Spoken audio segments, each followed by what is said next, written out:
Okay, so just a quick correction video here with Mr. Hagan.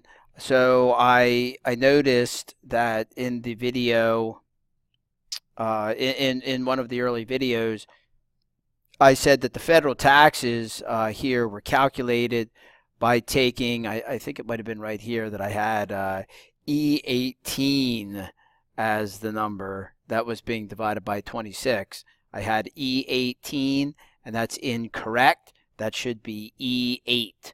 Okay, so if you have that mistake in your spreadsheet, if it's E18, okay, we're not taking Social Security and dividing it by 26 in order to get your income.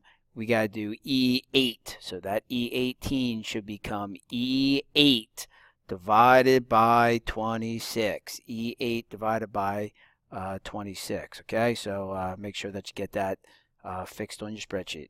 All right, thanks for joining me. This is Mr. Hagan on their podcast, and we'll see you on a future podcast.